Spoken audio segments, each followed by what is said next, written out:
রান্নাঘরের পুরনো খুন্তিগুলো কি কোনো নতুন কাজে লাগানো যেতে পারে? এগুলো দিয়ে কি কোনো মিউজিক্যাল ইনস্ট্রুমেন্ট বানানো যেতে পারে? হ্যাঁ হ্যাঁ, বানানো যেতে পারে। কিভাবে তা পরে বলছি, তার আগে চ্যানেলটা সাবস্ক্রাইব করে নিও কিন্তু। আর ভিডিওটা ভালো লাগলে নিচে কমেন্ট সেকশনে অবশ্যই জানিও। প্রথমে একটা best out of West idea তোমাদের সাথে শেয়ার করি। এখানে একটা ভাস আমার কাছে অনেক দিন ধরে পড়েছিল। এটা আমি আইকিয়া থেকে কিনেছিলাম। এটার ভেতরে জল ছিল, তাই এর ভেতরের রঙটা জলের সঙ্গে মিশে গিয়ে নষ্ট হয়ে গিয়েছিল। তাই আমি পুরোটা ভালো করে তুলে দিয়ে এটাকে উপর থেকে একটু কালার করে নেব। তাই সবার প্রথমে আমি এখানে জেসো অ্যাপ্লাই করেছি। তোমাদের কাছে জেসো না থাকলে সাদা অ্যাক্রিলিক কালারও প্রথমে বেস কালার হিসাবে ইউজ করতে পারো। এবারে আমি একটা একতারা ড্র করে নেব, আর সেটা আমি পেন্সিল দিয়েই প্রথমে ড্র করছি। এরপর আমি এর উপরে কালার করব। তার জন্য আমি এখানে ইয়েলো কালারকে ব্যাকগ্রাউন্ড কালার হিসেবে সিলেক্ট করেছি, আর একতারাটা কালার করার জন্য আমি এখানে ব্রাউন শেড অ্যাপ্লাই করেছি। ব্রাউন শেডটা দিয়ে আউটলাইন ড্র করে নিয়ে তারপরে আমি মাঝখানের রঙটা ফিল আপ করে নিয়েছি। এভাবে কালার করলে কালার করার কাজটা খুব ইজি হয়ে যায়। একতারা বাদ্যযন্ত্রটি আমাদের বাঙালিদের কাছে খুব কাছের, কারণ বাংলা ফোক সংগুলো একতারা ছাড়া একদমই অসম্পূর্ণ। তাই নিজের ঘরে এরকম একটা বাদ্যযন্ত্রের পিকচার যদি রাখা যায়, দেখতে খুবই ভালো লাগে। আচ্ছা, তোমাদের মধ্যে কারোর কি কোনো গান মনে পড়ছে এই একতারাটাকে দেখে? যদি মনে পড়ে তাহলে নিচে কমেন্ট সেকশনে আমাকে জানাতে ভুলো না কিন্তু, কোন গানের কথা মনে পড়েছিল তোমার। একতারাটার রঙটা শুকিয়ে যাওয়ার পর পাশ থেকে সাদা রং দিয়ে আউটলাইন ড্র করে দিয়েছি। এতে এটা দেখতে আরও বেশি সুন্দর লাগে।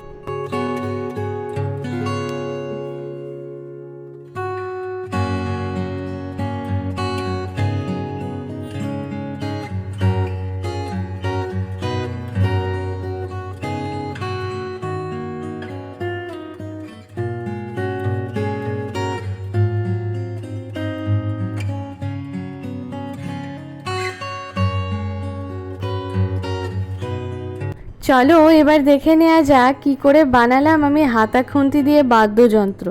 এখানে এই শেপের যে খুন্তিটা আছে সেটাকে আমি গিটার বানাবো। তাই প্রথমে বেস কালার হিসেবে সাদা রং অ্যাপ্লাই করে নিতে পারো। আমি এখানে জেসো অ্যাপ্লাই করেছি। এখানে বলে রাখি, মিশো থেকে আমি এই খুন্তিগুলো অর্ডার করেছিলাম। স্ক্রিনশট আমি ভিডিওতে দিয়ে দিয়েছি। খুবই কম মূল্যের এই কাঠের খুন্তিগুলি তোমরাও কিনে নিতে পারো। এবারে মোল্ডেড ক্লেটাকে তৈরি করে নিয়ে আমি এখানে 3খানা ছোট ছোট স্ট্রিং বানিয়ে নেব।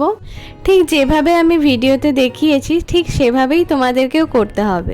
যেটার উপরে রেখে তুমি ক্লে নিয়ে কাজ করছো সেটা যাতে ক্লের সঙ্গে আটকে না যায়, সেই কারণে একটুখানি ট্যালকাম পাউডার অথবা বেবি পাউডার অথবা কর্নফ্লাওয়ার, যেটা খুশি তুমি ইউজ করতে পারো, একটুখানি সারফেসের উপর ছড়িয়ে নিলে সেটা আর ক্লের সঙ্গে আটকে যাবে না।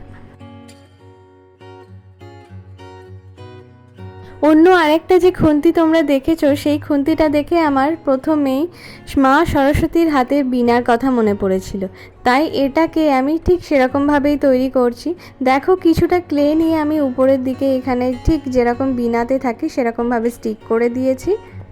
ও হ্যাঁ, একটা খুব ইম্পর্টেন্ট পয়েন্ট, যেটা হলো তোমরা কিন্তু গ্লু ইউজ করতে পারো ক্লেটাকে আরও বেশি মজবুত করার জন্য, ঠিক যেভাবে আমি এখানে ফেভিকল ইউজ করেছি। মজার বিষয় হলো এইগুলো কিন্তু কালার করতে তোমার বেশি কিছু কালারের দরকার পড়বে না। উডেন এফেক্টটা আনার জন্য আমরা এখানে ব্রাউন শেডের অ্যাপ্লাই করব, আর তার সঙ্গে হাইলাইট হিসেবে সাদা আর কালো রঙটা তোমরা ইউজ করতে পারো। আর এদিকে ব্রাউন শেডটাকে লাইট আর ডার্ক করার জন্য এখানে সাদা আর কালো রং মিশিয়ে লাইট অথবা ডার্ক আমরা করে নিতে পারবো। এছাড়া তোমরা যদি অন্য কোনো কালার অ্যাপ্লাই করতে চাও তা তোমরা করতেই পারো। আমার কাছে ক্রোম ইয়েলো রঙটা ছিল বলে বার্ন্ট সিয়েনার সঙ্গে একটুখানি অ্যাড করে নিয়ে ব্রাউন শেডটাকে আমি হালকা করেছিলাম। বাই দ্য ওয়ে, কোন কোন কালারের সঙ্গে কোন কোন কালার মিক্স অ্যান্ড ম্যাচ করে আমি এই কালারটা এনেছি সেটা আমি স্ক্রিনে দেখিয়ে দেব, তোমরা কিন্তু অবশ্যই চেক করে নিও। তোমাদের মধ্যে যারা যারা গানপ্রেমী মানুষ আছো তারা কিন্তু এরকম একটা কিছু বানিয়ে দেয়ালে হ্যাং করে রাখতেই পারো। দেখতে কিন্তু খুবই ভালো লাগে, মানে বেশ একটা সাবেকিয়ানা ভাব চলে আসে ঘরের মধ্যে। শুধু পেইন্ট করার কায়দাটা তুমি একটু ভালো করে দেখে নিও, কারণ প্রত্যেকটা বাদ্যযন্ত্র আলাদা আলাদা রকমের দেখতে, তাদের রং হয়তো কিছুটা এক হলেও অনেকটাই তারা আলাদা। আর এই পার্থক্যটা বোঝাতে হলে তোমাকে কালারের প্যাটার্নটা চেঞ্জ করতেই হবে।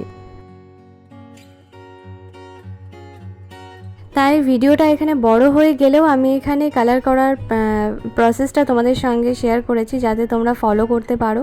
যাই হোক, পেন্টিং প্রসেসটা একটু ভালো করে দেখে নাও।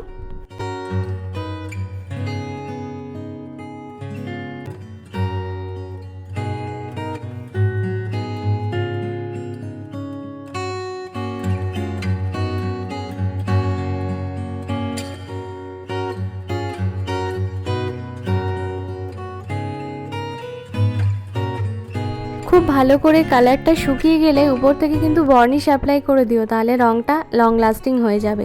তো এই ছিল আজকের ভিডিওটা ভালো লাগলে অবশ্যই সাবস্ক্রাইব করে দিও, আর নিচে কমেন্ট সেকশনে কিন্তু আমাকে জানিও ভিডিওটা কেমন লাগলো। যাই হোক, নতুন একটা ভিডিওর সঙ্গে আবার দেখা হচ্ছে। টাটা।